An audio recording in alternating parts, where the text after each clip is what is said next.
Good evening, everybody. Welcome to Eyes on Africa News. Good evening, everybody. Welcome to Eyes on Africa News online at EOAnews.com and right here on YouTube at Hermela TV. It is Tuesday, November 8th, and here are your top stories. Somalia's fight against Al-Shabab militants continues as activists say people inside the country are feeling both fear and outrage at the lack of accountability.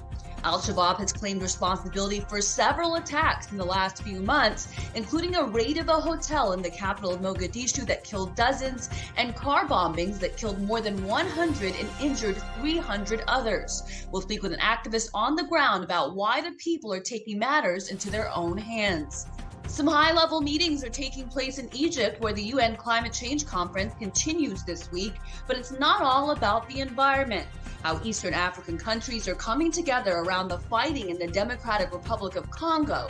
We'll speak with an analyst who says he's not convinced that it will solve the real issues. And day 2 of meetings in Kenya about the Ethiopia peace deal, representatives from the Ethiopian government and leaders of the rebels are discussing next steps. One key element of the African Union peace deal is transitional justice. Experts say it may be the first time that the AU is using this model of justice. Coming up, we'll speak with criminal defense attorney Dereja Demise about the elements of transitional justice and what that means for the people of Ethiopia.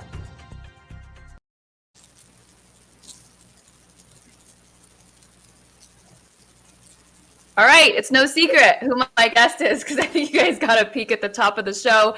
Welcome, everybody. Eyes on Africa News online at EOAnews.com and right here on YouTube at Hermela TV. With me today is Dereja Demise to discuss the elements of transitional justice that are written into the Ethiopia peace deal. And I think, Dereja, your mic might be hitting your shirt. Just be aware of that.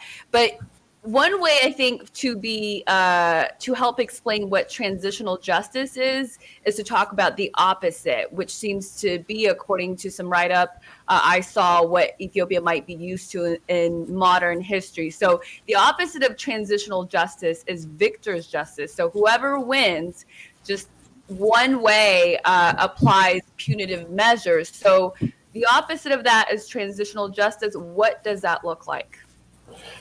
Yeah, so in our history, we had transitions and we had victor's justice, as you described. And what that meant was that the victors decide who is the person to blame, and they would put those people through the regular court process, court system, and prosecute them. In a transitional justice process, which is a process that is anticipated to be implemented under Article 10 of the peace deal that was signed by Ethiopian government and TPLF. The Ethiopian government agreed to set up a process of transitional justice in consultation with civil society and stakeholders. What that means is there would be a legislation, a new law, providing for a process of transitional justice with some elements that are described in the peace deal. And those elements include accountability of people for people who committed crimes, victims' right to say what happened to them and receive some type of compensation, reparation, a process that makes victims whole, so to speak. You're not going to make everyone whole, but there's going to be a process to address victims' rights. And there's going to be a separate process of reconciliation and healing. So under the African Union policy. By the way, the African Union, I went back and looked at the policy that they implemented recently, and it's been in the works since 2006. And it's a very comprehensive, very detailed framework of providing justice in a transition. Whether or not Ethiopia is in transition is a different story. but we're sort of in a quasi-transition, at least as it relates to the Tigray region. There's no complete change in government. However, there is going to be a completely different system, at least for that region. And Right. we're planning on this. Daraja, before we move forward, I want you to try taking off your headphones because it's very staticky. Take them off? Yeah, can you take them off and see if it gets better? So I was having some problems with my thing. That's why I'm putting them on. So let's see. I'm hearing static. Are we live? Yes, we are live, but it's fine. It's That's not a totally good fine. one. Everyone's familiar Okay. with both of us. Yeah. So yeah, how about now? I'm hearing static. I'm hearing static. Okay, so you have to maybe give me a break, and then Okay. we'll change Okay. it. We're gonna break here and move on to the next story. While maybe you we can figure out behind the scenes what to do with the audio. I didn't hear it when we initially were talking, so Yeah. we'll see you back in just a bit. Okay. All right, thank you everybody for tuning in. There's a lot more today, really covering a lot of bases out of Africa.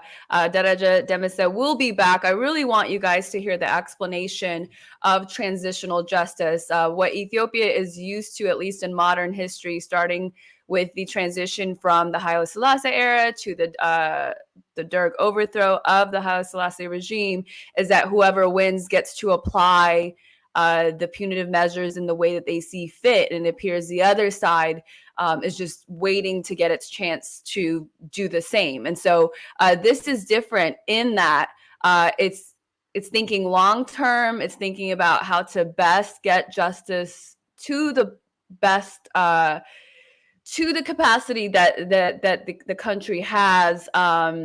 And it's really interesting because it would be the first time that Ethiopia has gone through this process. So let's take a look at a conversation I had earlier about another country in Africa. The Congo, the Democratic Republic of Congo, has been the center of conversation, particularly in recent weeks. The president of the DRC has accused Rwanda of arming the M23 rebels in the country. It's a rebel group that's been around for at least a decade. They went by a different name before that.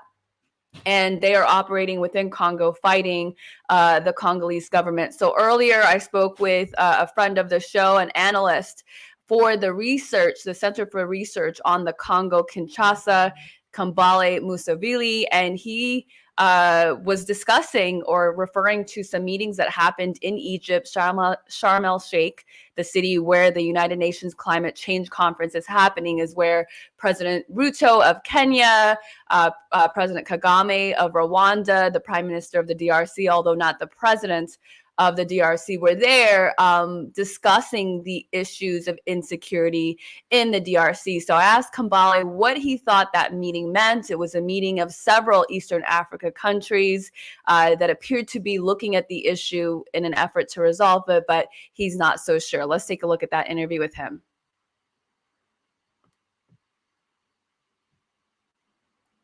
I want you guys to get an early start. Stand by. So Kambale, maybe you could share some of your insight on some of the latest developments that we're seeing between the DRC and Rwanda. Kenyan President William Ruto just recently tweeted this meeting of a lot of the countries in the region. He said it's an EAC high-level consultative meeting on the situation in Eastern DRC, and begins the two-part tweet saying, insecurity in the Democratic Republic of Congo continues to deny the region an opportunity to engage economically and prosper. We've agreed to harmonize our approach and work together with Angola towards ensuring there is peace in the DRC. So from the outside looking in, it's unclear whether this is a sign that these leaders are really working towards a common and worthwhile goal, or whether it's optics. What do you make of it? You're asking me a very difficult question, but let's look at the context of this meeting. This is a side meeting taking place in Egypt on the start of COP27, where head of state of the East African community, they are meeting on the situation of the security issues in the Congo, which is, let's be plain, a war of aggression where Rwandan military supporting rebels in DRC have taken over 2 towns, according to a UN group of experts reports. That's the evidence that exists already on the ground at the moment. So these leaders, they are meeting. One person is missing from the meeting. The president of the Congo is not in the meeting. That should already be a sign. Why isn't the president of the Congo, a country part of East African community? They are discussing the Congo, but this president is not there. The person who's there is the prime minister. It's not the president cannot go there. That shows you already the sentiment of the Congolese government toward the discussion. Secondly, is the way Ruto speaks about the DRC. He's concerned about DRC in terms of peace and security. It's not around the people. It's around the economic gain of the East African community bloc. So Congo has been in conflict since 1996. Over 6 million Congolese have died. And the new president of Kenya is not interested in the lives of the Congolese people, is interested in the economic benefit of the region. That already shows you the interest that Kenya has in it. We Congolese, we're not interested in William Ruto's economic interest in the DRC. That's the interest that has brought us conflict in DRC. Rwanda and Uganda have invaded the Congo twice in 96 and 98 and continue to support rebel groups. And what are they doing? They are looting Congo's minerals. They are killing civilians. They're displacing millions of Congolese. We have over 5 million Congolese who have been displaced due to the war. And that's not the interest that we need. The type of interest that we need from African leaders is what SADC nations show in the crisis in the Congo. When SADC nation in 2012 heard of a rebel group called the M23 invading the Congo with the backing of Rwanda, these SADC nations came together to stop it. SADC is the Southern African Development Community. It's a group of nations, mainly from Southern Africa, who are part of an economic and political group, just like East African Community, the EAC. So SADC has nations such as South Africa, Zimbabwe, Malawi, the DRC, and so on. And we have many economic zones, political zones across Africa. But SADC has been one of the most important group that has actually supported peace and stability in DRC. So when the M23 launched its attack in 2012, South African troops came to DRC. Tanzanian troops also came in DRC, part of the SADC mission, and they were able to defeat the M23. And the M23 ran into Rwanda and Uganda. And they actually put out a statement saying that they have put out the guns and they're going to engage politically in DRC. Surprisingly, now they are back. And as they are back, guess what they are pushing? They are pushing more negotiation. No one is asking, how is it possible that rebel groups who were actually stabbed and destroyed can go to Rwanda and Uganda and come back with more weapons? Who gave them the weapons? I mean, every time I look at even what the M23 is doing, it reminds me so much of the TPLF. That no one talks about the backing of these rebels, the states, right? This is a state-sponsored terrorist group that is having even a nation such as Rwanda become its spokesperson in the international arena. So these leaders, William Ruto and these other EAC leaders are sitting down to discuss the Congo without the Congolese president, to discuss economic prosperity of the region, not talking about the children who have been killed, the Congolese people who have been displaced, and the infrastructure homes that's been destroyed because of a rebel group backed by a foreign nation that we know, Rwanda today. And what do you make of the DRC president, Felix Tshisekedi? I mean, he seems to be more vocal about the role of Rwanda in the DRC. We're seeing protests in the DRC of the people calling out Rwanda and external actors that are interfering in the country. So is there a moment in the DRC right now where the people are becoming more vocal, and there's a people's movement that appears to be somewhat supported by the current DRC president, who has been in the position since 2019? Where is the political, is there a political shift in DRC right now? In the context of the Congolese government and the current president, Felix Tshisekedi, there is a shift around the relations that Congo has with Rwanda. I believe that his shift is a little bit too late, but it is welcome, right? And the reason why I'm saying it's a little bit too late is whenever he was announced as the winner of the elections, presidential elections, which by many analysts, including the Center for Research on the Congo, we do not believe he won that election. But let's take it for what it is. He is announced the winner. He became president, so in 2019.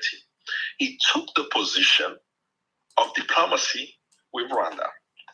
And he even went to Kigali. He called Paul Kagame his friend, his brother, actually, not his friend. Let me change. He actually said, Paul Kagame is my brother. He even made a statement which made many Congolese upset when he was asked about how can he be friend and have relations with someone who has affected the lives of the Congolese. So Rwanda and Uganda have invaded the Congo and millions have died. The president of the Congo at that time stated, well, the deaths were collateral damage. We are talking about over 6 million Congolese. So you can only guess what has been the sentiment of the Congolese for the past few years since 2019, that we saw him as a stooge of Kigali. But something came very fast in May of 2022. After he's made these diplomatic relations with Rwanda, he was surprised to see that Rwanda was still supporting rebel group in DRC, not because of Congolese intelligence, but mainly because of the UN group of experts demonstrating with drone footage, video imagery, and local sources on the ground that the Rwandan military was arming, equipping the M23. That's when, due to the popular pressure of Congolese people, the Congolese government at the time stopped the airline Rwandair from flying into DRC. And then this past week, the Congolese government just expulsed the Rwandan ambassador in Kinshasa, and he's no longer operating, right? But this is happening because of the popular pressure. The Congolese people are pushing him to come to the right direction, the right position. And why the Congolese people are pushing him? Because in a general media analysis of now, we only are focusing about the M23 from 2019, 2018. We're not realizing that the M23 rebels, their commanders, are the same rebels who came to the Congo in 1996 and have caused havoc in DRC. Makenga, the leader of the M23, was with the rebel group that toppled Mobutu in 1996. Bosco Tangana, who's at the ICC today, is a former leader of the M23. Before he was sent to the ICC, the M23 was called CNDP. So what happens specifically for the DRC is that these rebels change their names and make people believe that this is a new force. It's been 25 years of conflict in DRC and millions of people have died. And this war has always been Rwanda and Uganda supporting rebels in the Congo, presenting it as a Congolese problem. But how can this be solved? It can be solved with accountability, and that accountability is justice. The reason why you and I are talking about the DRC right now is because of the destabilization of DRC, right? And I'm saying these are the same people from 25 years ago. But why is it continuing? It's because those who killed people in 1996 have not been held to account. They haven't been arrested, they haven't been tried, and they're traveling around the world free, scot-free. So because of no accountability, because there is no justice, right now we are talking about the M23. If still next year we don't find a solution on the question of justice, we will again talk about another rebel group. So for us at the Center for Research on the Congo, what we say is we need an international tribunal for Congo. These tribunals have been created for issues in Yugoslavia, for the Rwandan genocide, but for the Congo, for the past 25 years, no one wants to touch the Congolese genocide. And we believe by having the international tribunal is very important because, yes, there are Congolese who have committed crime. They will have to be tried in those courts. But many people who committed the crimes are not Congolese. So we need an international jurisdiction to be able to send arrest warrants for those who committed these crimes to be able to be extradited in Congo at the International Tribunal for Congo. So that's what I propose. That's what we propose as Congolese to solve the issue, not the interest of William Ruto looking at Congo as an economic hub for. Hi, everybody. This is Hermela Aragawi of EOAnews.com and on YouTube.com/Hermela TV. This video will walk you through how to become a patron of my Patreon account. It's a subscription model. NPR and other publicly funded news outlets use a model like this. It allows the company, the entity, to stay as independent as possible by being viewer funded. So I'll walk you through how to go to patreon.com/Hermela TV, sign up, and then become a monthly member. You'll first go to your browser on your phone or laptop and type in patreon.com/Hermela TV, patreon.com/Hermela TV. This is what the page will look like. You'll then click here where it says become a member. Then it will take you to a sign up page where you'll create a Patreon account that will require your name, your email address, and your new password for this account. So it will then either take you back to this page where you can click become a patron again, or it's possible it will take you to this landing page where on the left side you'll see the option for find creators. Click on that, and in the search box type Hermela TV. My account will show up, then it'll take you to this page. It will default to a monthly contribution of $5, but you can change that to whatever amount you would like. Here are two common issues that people run into. It may ask you for your state, country, and zip code. If it does that, just enter the information and continue on. You also have to go to the email of the email address you used for sign up and verify your account. So go to your email. You'll have gotten an email from Patreon. You have to click verify email address and then return to the browser where you are signing up. Then you will enter your credit card info and click on pay with card, and that's it. And please make sure you pass it around to your friends and family members that you know are interested in supporting independent journalism, particularly independent journalism that tells stories out of Africa from the perspective of the African people. I know a lot of us in Ethiopia, Eritrea, the Horn are celebrating the peace deal that was agreed to last week, but the disinformation in an effort to divide is not going to stop. In fact, we are seeing indications that it is ramping up. So we need to build these independent outlets. We need to scale up. Most of the production that you guys see on my YouTube channel is done by a production team of one, and we can't keep that going for much longer. So we need to hire some editors, some writers, and we need to hire good ones that are, if they don't already understand the general style of news out of Africa and what to look out for, they need to be trained, and we need to get at least part-time people in here, but also full-time to really be able to keep up with the daily news. And hope to see you on patreon.com/Hermela TV. Good evening, everybody. Welcome to Eyes on Africa News online at EOAnews.com and right here on YouTube at Hermela TV. It is Tuesday, November 8th, and here are your top stories. Somalia's fight against Al-Shabab militants continues as activists say people inside the country are feeling both fear and outrage at the lack of accountability. Al-Shabab has claimed responsibility for several attacks in the last few months, including a raid of a hotel in the capital of Mogadishu that killed dozens and car bombings that killed more than 100 and injured 300 others. We'll speak with an activist on the ground about why the people are taking matters into their own hands. Some high-level meetings are taking place in Egypt, where the UN Climate Change Conference continues this week, but it's not all about the environment. How Eastern African countries are coming together around the fighting in the Democratic Republic of Congo. We'll speak with an analyst who says he's not convinced that it will solve the real issues. And day 2 of meetings in Kenya about the Ethiopia peace deal, representatives from the Ethiopian government and leaders of the rebels are discussing next steps. One key element of the African Union peace deal is transitional justice.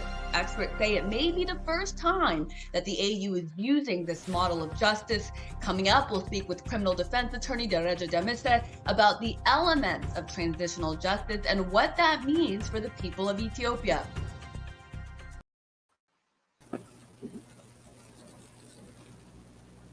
All right, everybody, thank you so much for tuning in. We're back. I think the audio is better. I'm not hearing any static.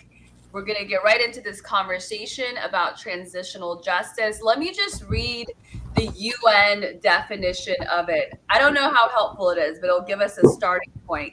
So transitional justice is an approach to systematic or massive violations of human rights that both provides redress to the victims and creates or enhances opportunities for the transformation of the political systems, conflicts, and other conditions that may have been at the root of the abuses. When I read that, I think country overhaul. A lot of work. So what is transitional justice? So it's basically a system of addressing large-scale atrocities, crimes that cannot be adequately addressed in the regular court system. So the main thing that distinguishes transitional system from the regular court system is it has an element of reconciliation, and at the end of it, the purpose is not just punishment. So in a regular court process, you have a trial, you have a judgment of guilt, and there's going to be some punishment. And the purpose of that is to provide law and order for society and address the needs of society to hold people accountable, to punish, rehabilitate, and so on and so forth. In a transitional justice system, it's a process that follows large-scale atrocities involving thousands of people or hundreds of people. And the idea is the country is going to enter a new era, and it's going to do something, a process by which the atrocities can be addressed, victims will have some type of redress, there's going to be reconciliation to make sure it does not happen not only in that area, but in all other areas of the country. There will be lessons learned as a country, and there's going to be a healing process whereby people can vent their frustration, express their wound, what they felt, show their wounds, confront those people who perpetrated those crimes. There's going to be a process where people confess to what they've done, express remorse. And in that process, there's going to be some people who will be held accountable and maybe referred to a regular court process or some type of formal process of a legal process where that person can be punished. However, the expectation is at the end of the process, there's going to be a national healing, a collective healing process. So you call it transitional justice, for lack of a better term, to capture the fact that there's going to be a new era to which the country will transition. There's going to be some form of justice that addresses the crime that were committed, but it's not the same as the criminal justice system. So we're not talking about the regular criminal court or a regular criminal court system. It would include some aspects of the country's customs and traditions in resolving disputes and resolving issues, even involving crimes. So, in Ethiopian context, it's very interesting when I was looking at this peace deal that was just signed on November 2nd. It refers to the African Transitional Justice Policy. And the African Transitional Justice Policy is something that's been in the works since 2006, 2008, and was concluded in 2019 in Addis Ababa and at the AU summit in Addis Ababa. So it would be the first time that it would be involved in a major dispute resolution process such as this one. And it's ironic or interesting that this policy that was implemented in 2019 in Addis Ababa is going to be for the first time be implemented in Ethiopia. And the peace deal that was drafted and signed says that the Ethiopian government will implement laws in consultation with civil societies and stakeholders to come up with a framework of transitional justice. So there's no such thing as one sort of one size fits all transitional justice that every country would apply. The idea is it's flexible enough to meet the needs of different societies. It will incorporate some traditional and customary aspects, and it will allow that particular society to move on. So there are many transitional justice processes that were attempted in Sri Lanka, in Brazil, in Colombia, Sierra Leone, you name it, different places, and they all look different. The only the similarities in all is there's an attempt at reconciliation. There is an attempt at addressing mass, large-scale criminal activities. So it sounds to me, and correct me if I'm wrong, that the people on the ground can probably expect nothing for a while. Like right now, in the immediate aftermath of this peace deal, what could be the first thing that people on the ground or the government officials could even start to do? I mean, it doesn't even seem like the systems are in place to get this going yet. Actually, that is very correct. And in fact, the peace deal itself says after the implementation of everything that was listed in Article 7.2, the transitional justice process will begin. So when you look at Article 7.2, that's where they list all of the things that the Ethiopian government is supposed to do and all of the things the TPLF is supposed to do, including the disarmament process, the rehabilitation process, the reconstruction process. And after all that is accomplished, there will be a process whereby new set of laws, legislation would be introduced in the Ethiopian parliament, and that has to be passed into law. We don't have a system right now. Right now, if you bring someone if you arrest someone, you have to put them in the regular court system. They have a right to be tried within a certain period of time. They have to be presented to court within 48 hours and all that. All those guarantees that are provided under the Constitution would apply to every person that's arrested. The alternative is the military court of justice, and whether or not you can try civilian combatants in a military court, that's a different story, and whether you can apply that is a different story as well. So you cannot right now bring thousands of people into the criminal court process and provide legitimate, fair trial for each person. It's not doable. And the alternative is to do what you need to do first, which is restore the rule of law and order.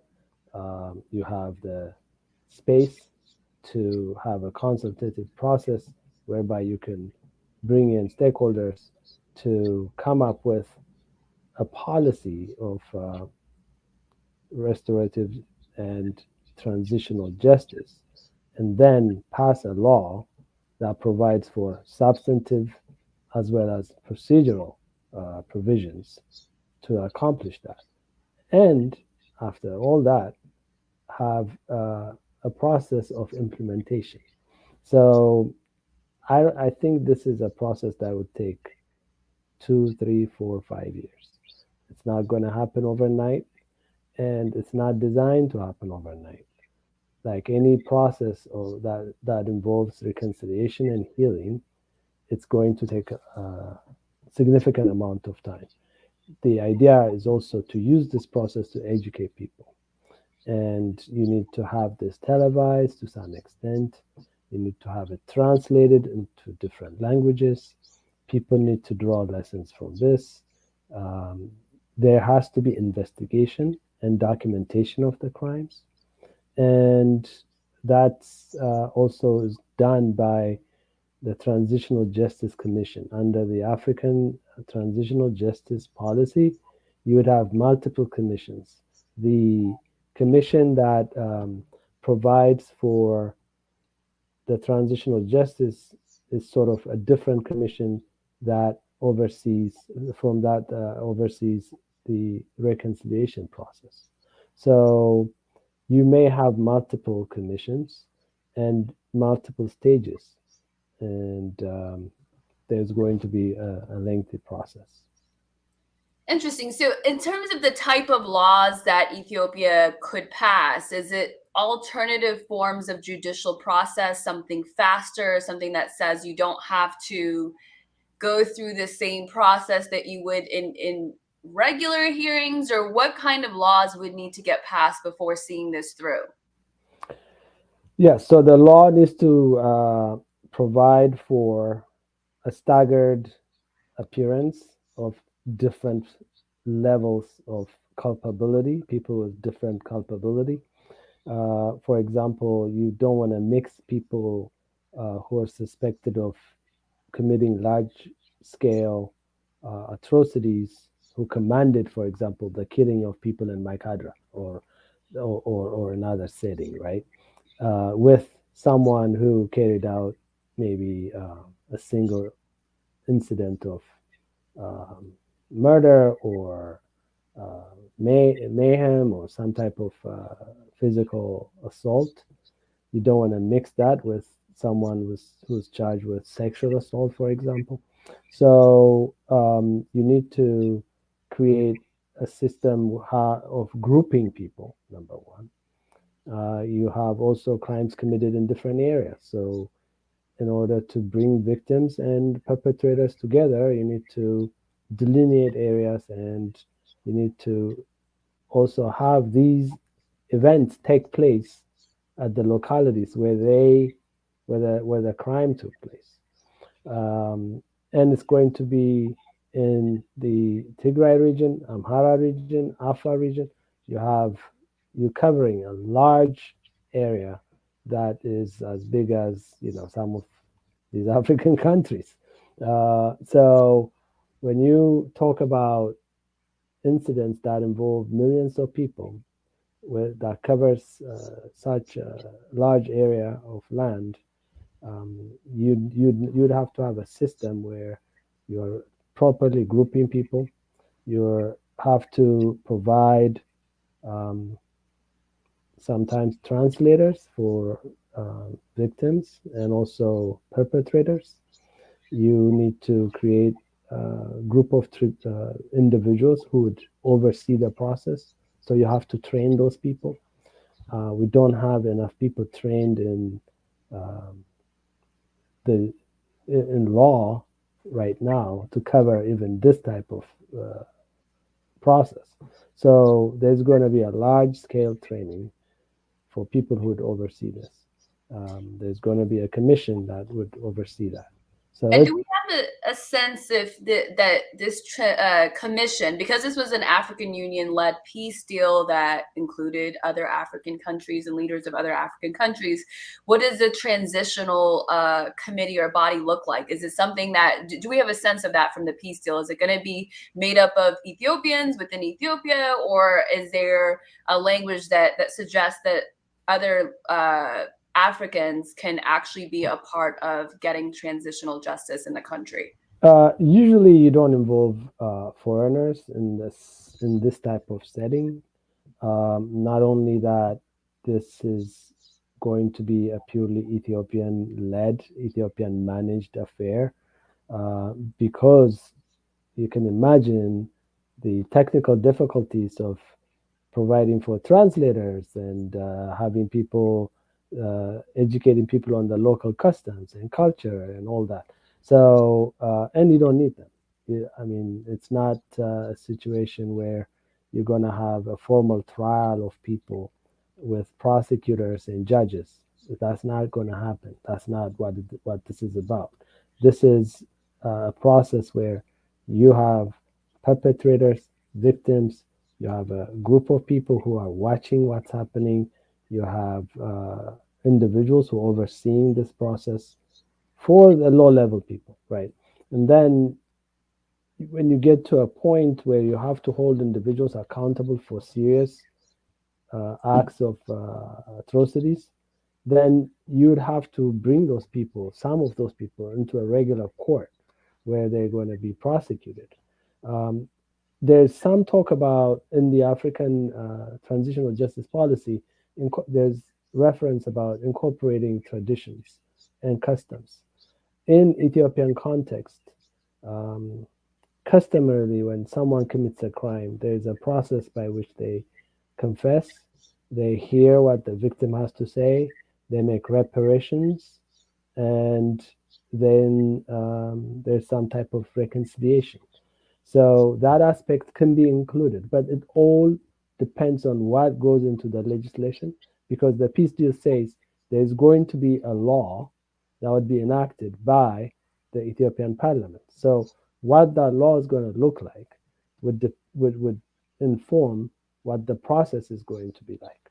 So my hope and expectation is that it will include some aspect of the cultural, traditional practices of dispute resolution. And once you have all that, you still have the reconciliation part. And you can, for example, in South African setting, with the Truth and Reconciliation Commission, there was an interest in finding the truth, and the emphasis was finding the truth. So people who came forward and told the atrocities committed, the tortures they inflicted on their victims, they were given a pass at the end. Some people who refused to acknowledge the truth, they were referred for prosecution. So the other aspect that's referred in the African transitional justice policy is the need to memorialize events Right. and memorialization of victims. So, in Ethiopian context, when you're talking about victors' court and victors' justice, they pick and choose who the victim is, and they memorialize just as that victim or one incident that they care about. But in this situation, you need to memorialize what happened in different communities and to different people, and so that's another element of it.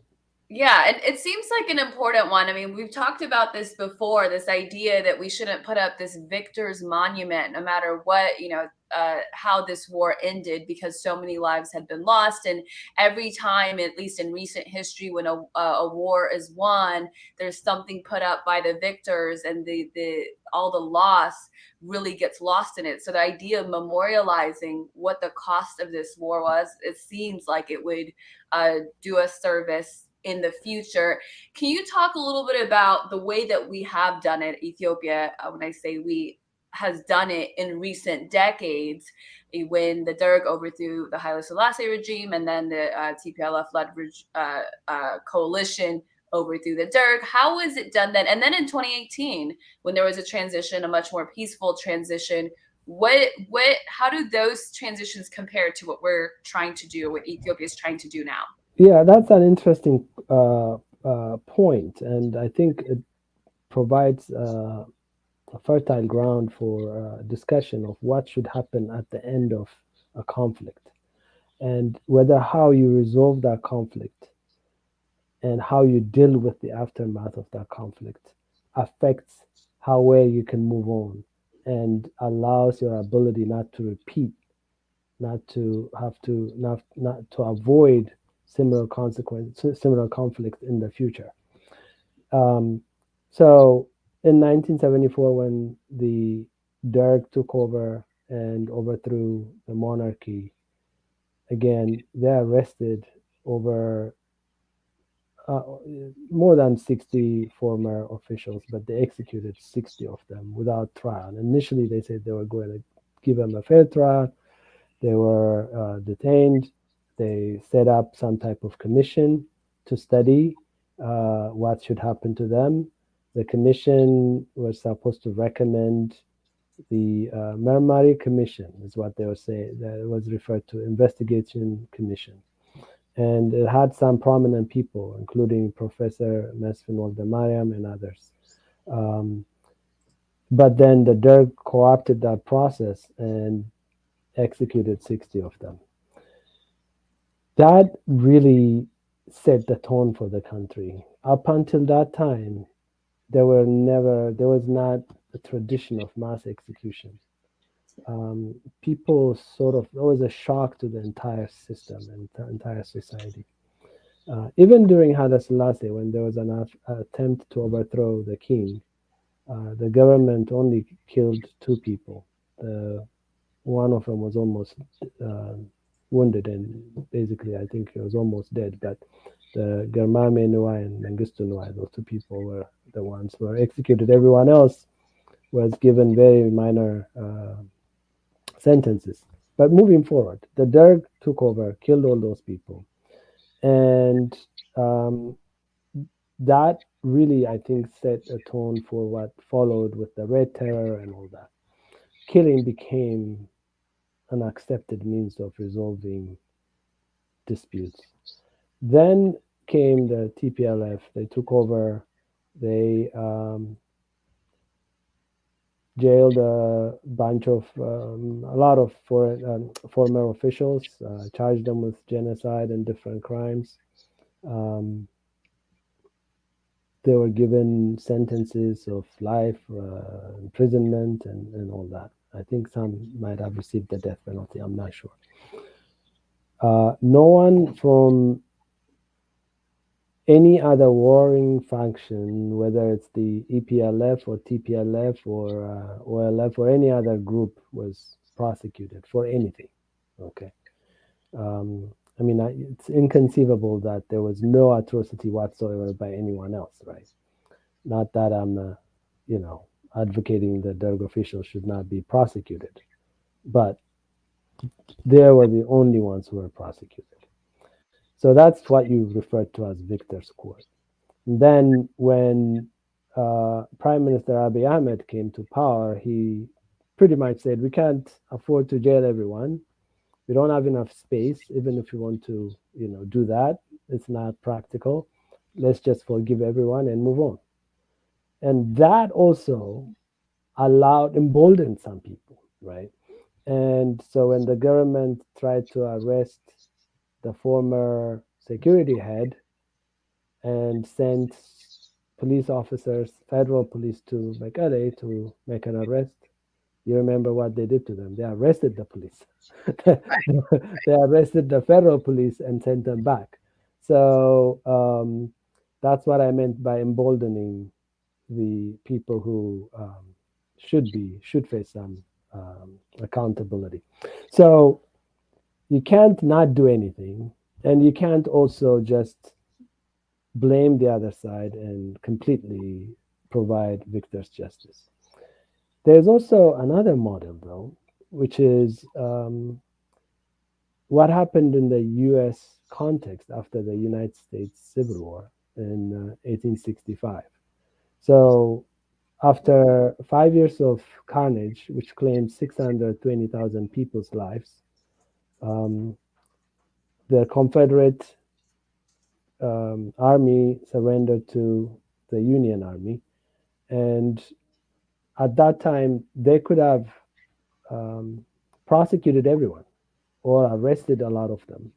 But the leader of the Union Army, General Grant, allowed the surrender of the Confederate leaders at the courthouse in Appomattox in Virginia.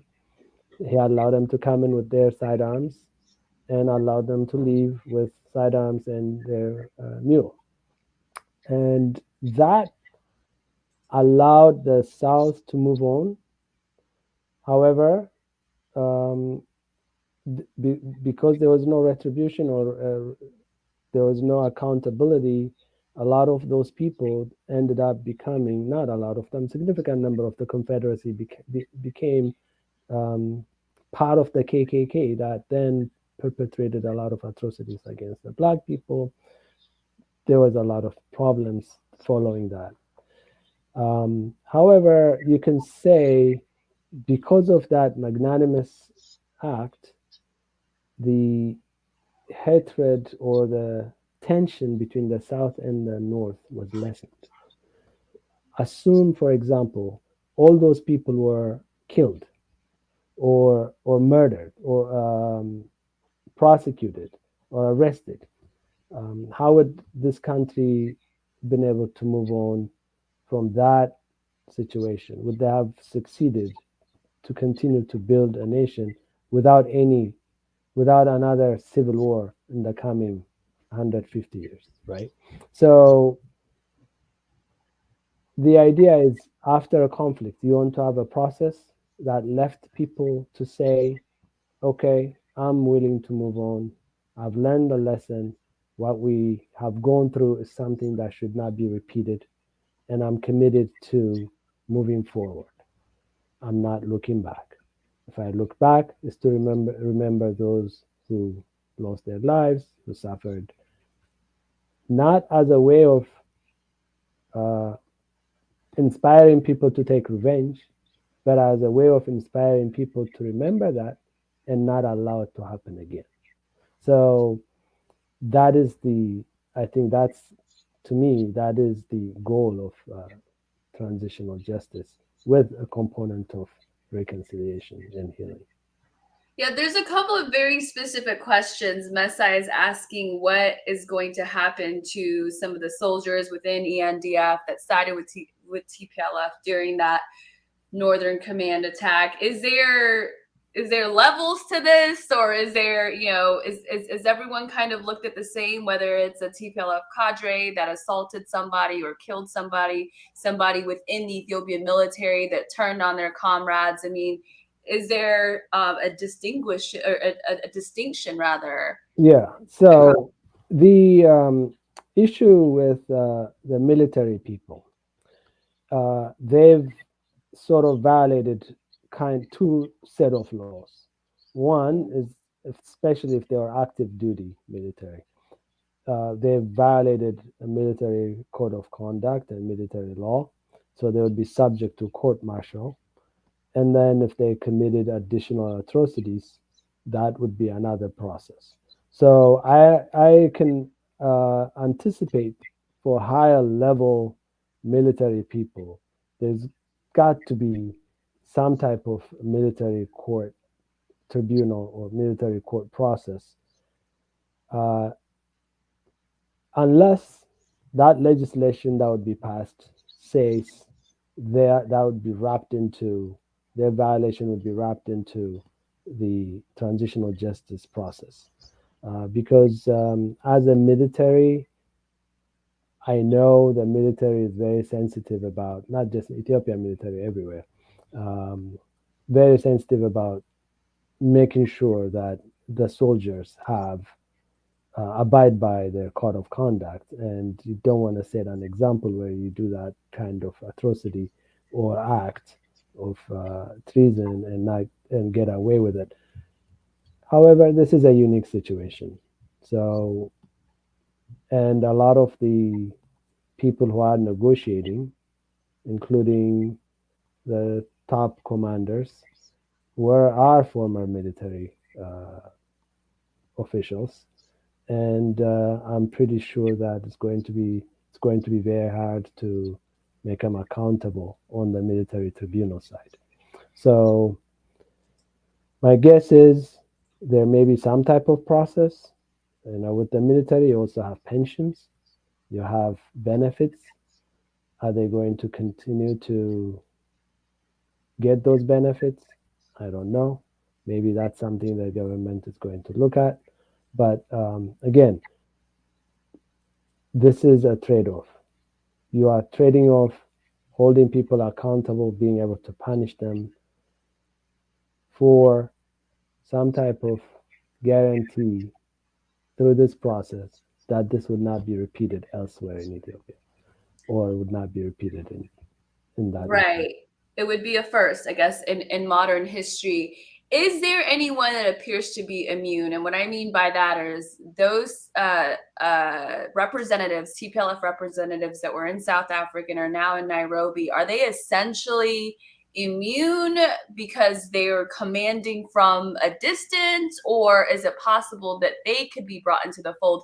And then the other question with that is, I still don't know who is fully responsible for orchestrating this war on the TPLF leadership side. On one hand, you look at people like Getachew Reda, they look like they are the spokesperson for the TPLF, but did he really have a hand in making this decision? Was this a groupthink thing where you don't know where it began and ended because they were operating as a group mind? Yeah. Do you have any insight on that? The most interesting aspect of this process to me is, if you're going to say this is a truth finding mission, it's a process where what happened will be documented. I cannot imagine that being happening without the top people speaking out. Who planned the attack on the federal garrison? How was it planned? Where are the documents?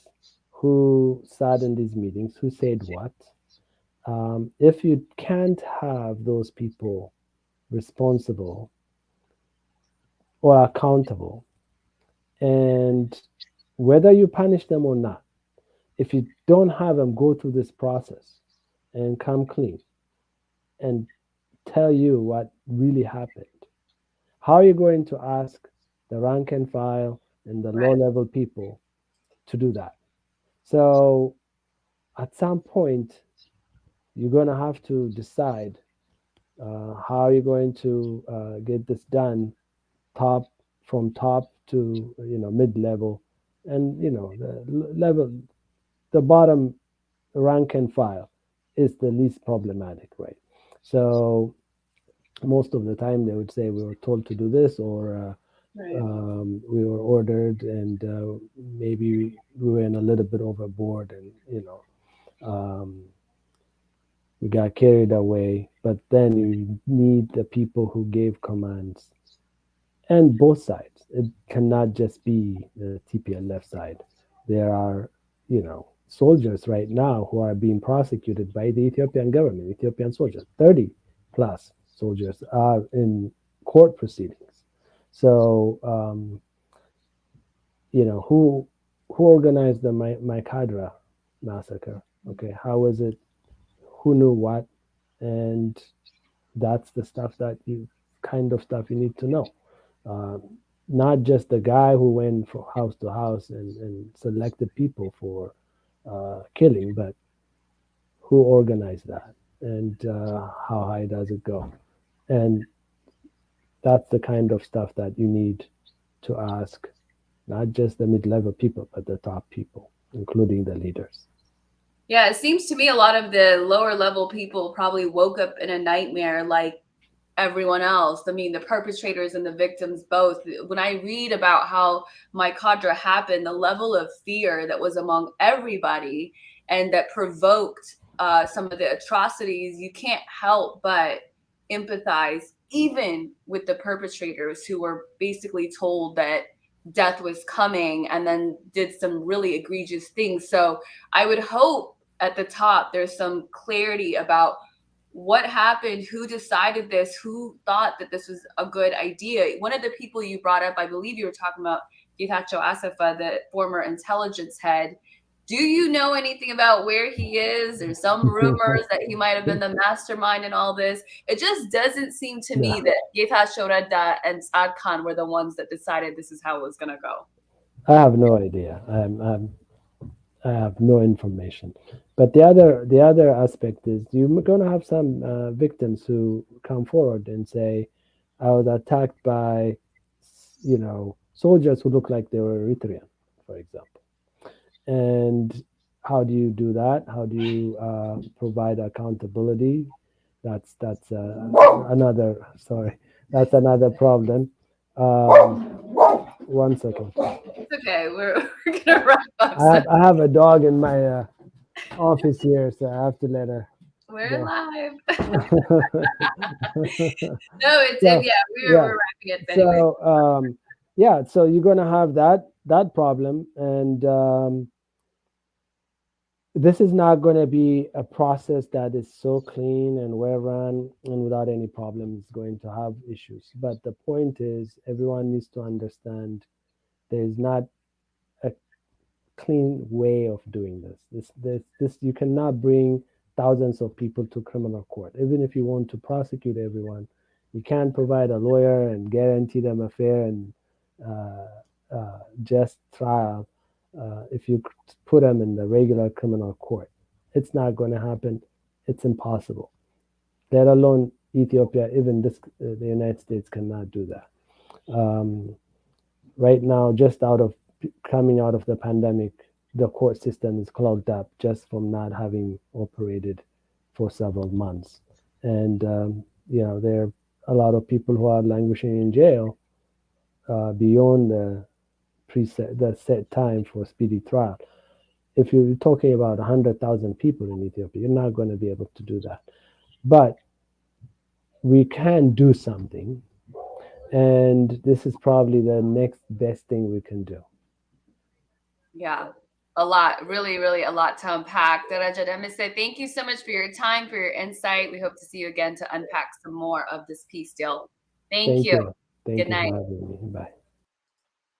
Thank you guys for tuning in. I think this is really fascinating, the way that they're going to roll out this peace deal. As Daraja mentioned, it's not going to be a quick process. It may take years because they need to create these systems to even be able to do the fact-finding and investigation, which gives me the sense that a lot of this is going to be done by the traditional systems of trying to reconcile and heal people.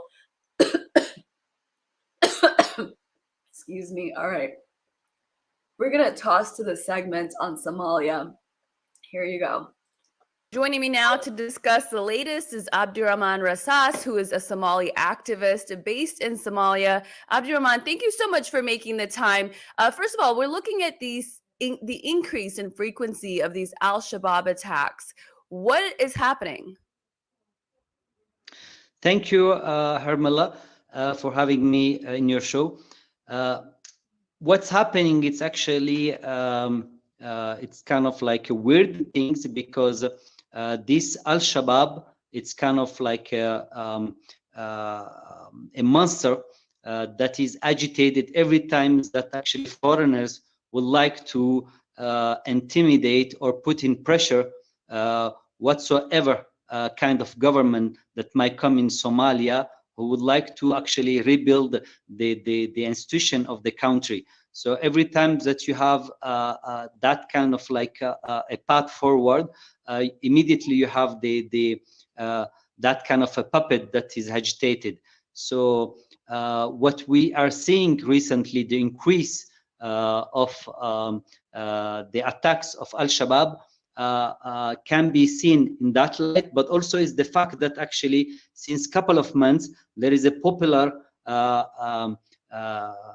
resistance against these terrorists. They have been kicked out from the major region where they used to hide. So the attack in the capital, in Mogadishu, can be seen as a last act of revenge, or a way actually to put the pressure that they are getting actually in the region, in the other region where they used to hide. So is there equal resistance from the people and the government of Somalia against Al-Shabab, and that is why they're escalating their attacks? Or, is there some nuance in that? We can say that actually the pressure and the attacks against Al-Shabaab started during the previous government, where the government actually rebuilt the national army, a very, very strong and professional army. And we saw actually that army actually were fighting and winning against Al-Shabaab, compared to the UN-sponsored and African Union-sponsored AMISOM that became later ATMIS, who were doing nothing beside hiding in their compound, a lofty compound in Halane, in Mogadishu. So, but now what we saw also, it's actually within the new government, a lot of people are not happy with the way this new government was selected, and when people saw actually that this government had a lot of tie with Al-Shabaab, by nominating, for example, the co-founder of Al-Shabaab as a minister, by giving the National Security and Intelligence Agency to a well-known Al-Shabaab member, a lot of people actually took the initiative to fight against Al-Shabaab.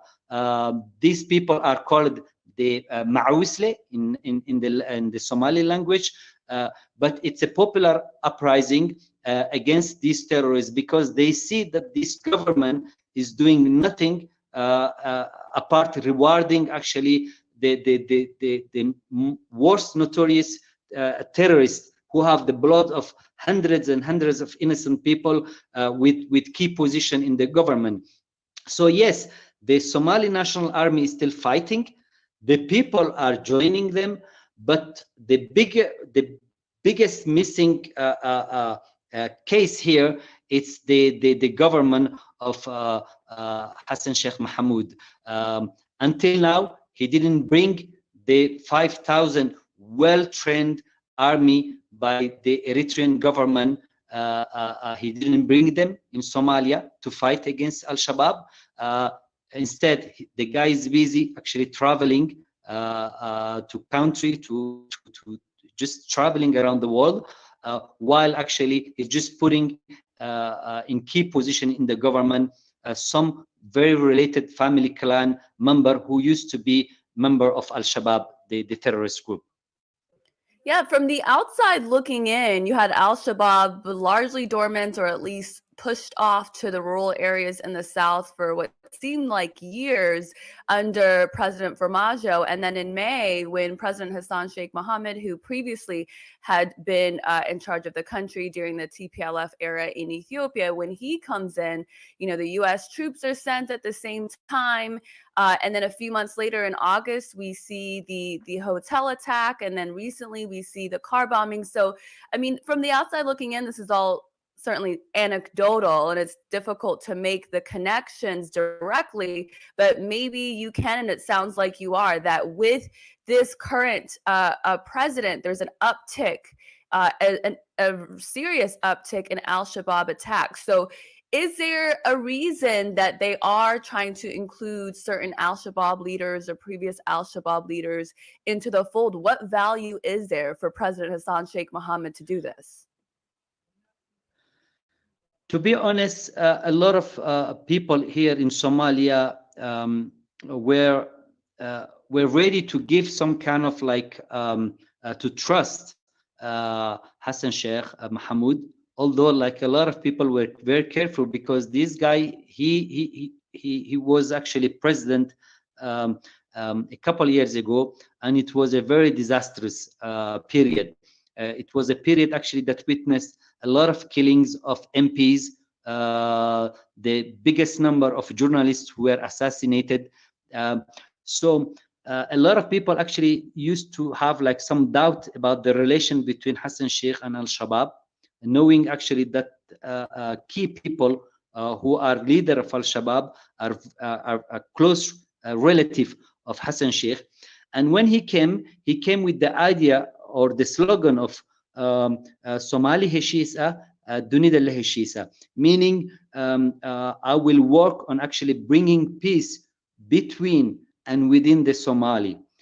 So when he brought this guy, Mukhtar Robo, who was the co-founder of Al-Shabab, who was arrested by the previous government, and he nominated him as a minister, a lot of people were shocked. And then immediately after that, he put Mahat Salad, a well-known, actually a very corrupt guy, but also a well-known actually Al-Shabaab member, or even if he's not a member, actually his cousin is actually leading the Al-Shabaab terrorists. His cousin is named Karate, and is leading this terrorist attack, and he has a close relationship, and he put him as the head of the National Intelligence Agency. People actually were kind of confused. Maybe Hassan Sheikh was trying actually to camouflage or try to hide some of the corruption case that was against him. But now, when you see all this resurgence, if we can say, in the attacks of this small group, this proxy mercenaries call themselves Al-Shabaab, increasing, while at the same time they are getting defeated on their own headquarters in different regions. They have been eliminated, they have been decimated, but they are increasing their attack in Mogadishu. We can somehow actually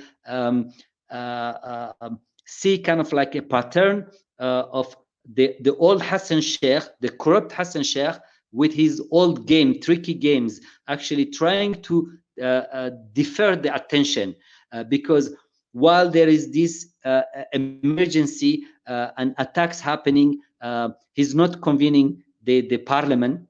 There is no check and balance concerning the decision he's signing. For example, recently he signed a very, very controversial decision allocating the oil research, the maritime oil research, to a non-existent, like no one heard about this company, an American company, and this company actually it's giving like actually a disaster deal when it comes to the profit sharing, when it comes to Somalia. So all these things happening at the same time, you have all this attack in Al-Shabaab. So it's a kind of like a way Al-Shabaab is used to make people busy, afraid, at the same time to continue to have this kind of like emergency situation, while a few corrupt in the government can continue their murky deals when it comes to the national resource of the country. I imagine the fear is high. I mean, particularly in Mogadishu. The last attack that we saw on Sunday was on a military post. That's one thing. But the two attacks that we saw before that recently, and then before that in August, were in Mogadishu, the capital. In one case, a hotel, another 2 car bombings that were absolutely devastating, killed more than 100 people and injured more than 300. So what is the feeling in Mogadishu and other parts of Somalia that are vulnerable to these attacks? The feeling is actually kind of like a mix of despair and at the same time a kind of like a growing rage within the population. Let's take, for example, the attack on the hotel. The previous government built a very professional army, and within that army there was a segment of that army that were specialized in terrorism activity. And they used to, every time that like Al-Shabaab tried to take a hotel or hostage, they used to actually go there, and less than an hour they used to actually complete that operation. But within this government, they refused to use that professional army. They actually used kind of like another group that were not trained. Actually, it was trained by the American. It's called Danab, but they are not as well trained as the other ones. So it took actually more than 30 hours. And after that, when they kill people, when they destroyed the hotel, they escaped. It never happened actually during the last 5 years. The perpetrator escaped. So a lot of people started to question themselves and saying, hey, how come then these people they did this and then they accept, and all that because somehow an inept person was put in charge of the most important national agency, which is the intelligence agency, which is the guy that I was mentioning, Mahat Salad. Mahat Salad is a well-known, deeply corrupt, who has blood in his hand, but he's protected with the immunity because he's a member of the parliament. And his uncle Hassan Sheikh put him in charge of the highest institution of the country. So we have this kind of result. So we don't have an arrest in the Mogadishu hotel attack, and I don't know what the car bombings look like. Were they suicide bombings, or did the people in that case get away with it as well? No, it's actually somehow sometimes it's a suicide bombers with actually a truck full of explosive. Sometimes actually it's a car or a truck full of truck, and then they just park it and then they explode it. But the problem is actually the last government, the last 5 years, Mogadishu became a normal city, and these things totally disappeared because there was a functioning government. So the question is, what happened with the selection of Hassan Sheikh? Where is the institution that were working there? That's the question that everyone today who lost someone, some relative, they are asking, and the rage is just increasing in Mogadishu. Yeah, I can imagine. I mean, to your point, I do remember when President Hassan Sheikh Mohammed was put into position in May, and I was surprised to see that a lot of Somalis said, hold on, let's give it a chance. Things have been, getting better in this country, and maybe it's going to be fine. And it was unfortunate to see that a couple of months later that these attacks began to pop up. But I do hope it gets better for the people there. Abdurrahman Rassas, activist based in Somalia, thank you so much for your time and insight. Thank you, Armella. All right. Thank you guys for watching. A lot of technical difficulties tonight. So thank you for your patience. I do think it was some good discussions, though. I was really happy to get somebody that's actually in Somalia to talk about why we're seeing a rise in Al-Shabab. It looks like the people are taking matters into their own hands, and the government is continuing to fight them. But as Abdurrahman Rassas just said, a lot of people don't believe they're doing enough. Some of the people in the hotel raid that happened a few months ago, in the last couple of months, Al-Shabaab was not held accountable, or no militants were actually caught. And so that's the kind of thing that is putting the people of Somalia into fear and rage. Why aren't these militants being caught? So here's what I want to do right now. Yesterday, I put out a call asking people to become a member of my Patreon, patreon.com. It's confusing, okay? I know, but it's a content creator model. It's a subscription model. It's Patreon with a REON, but when you sign up, you become a patron.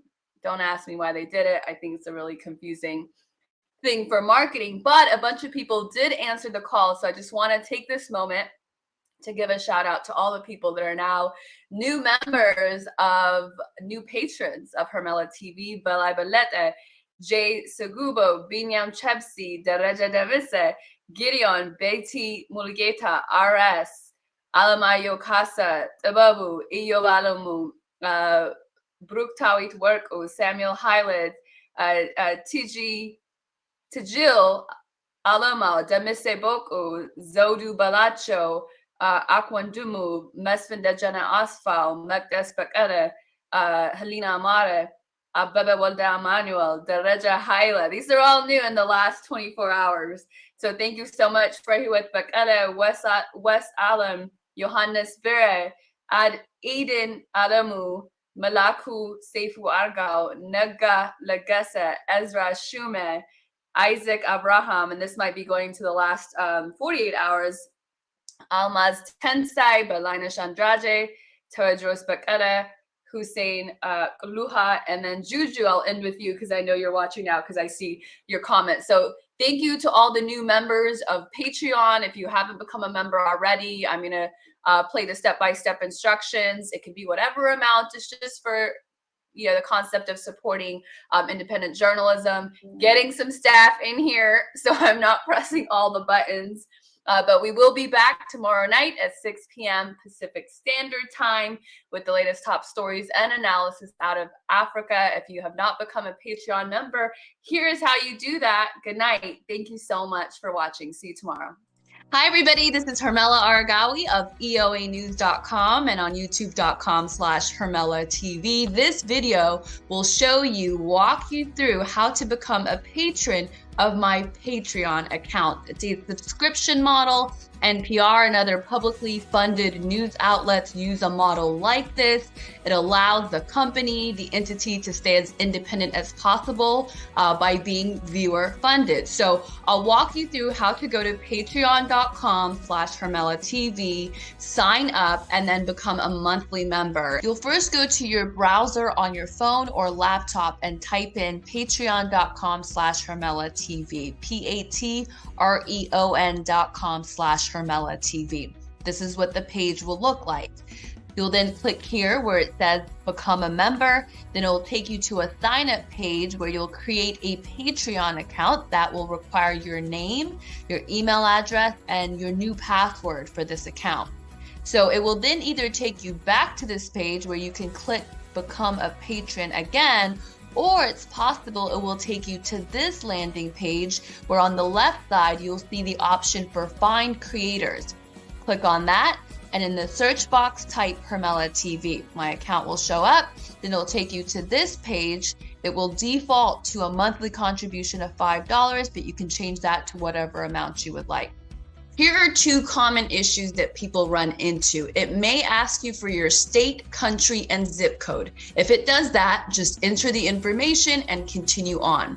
You also have to go to the email of the email address you used for sign up and verify your account. So go to your email. You'll have gotten an email from Patreon. You have to click verify email address and then return to the browser where you are signing up.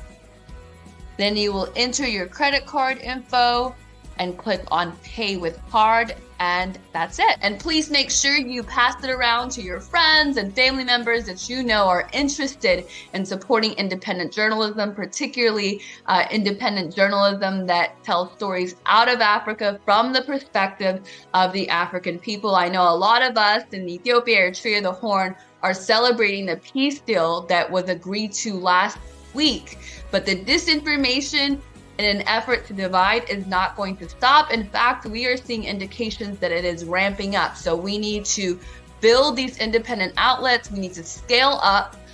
Most of the production that you guys see on my YouTube channel is done by a production team of one, and we can't keep that going for much longer. So we need to hire some editors, some writers, and we need to hire good ones that are, if they don't already understand the general style of news out of Africa and what to look out for, they need to be trained, and we need to get at least part-time people in here, but also full-time to really be able to keep up with the daily news. And hope to see you on patreon.com/Hermela TV.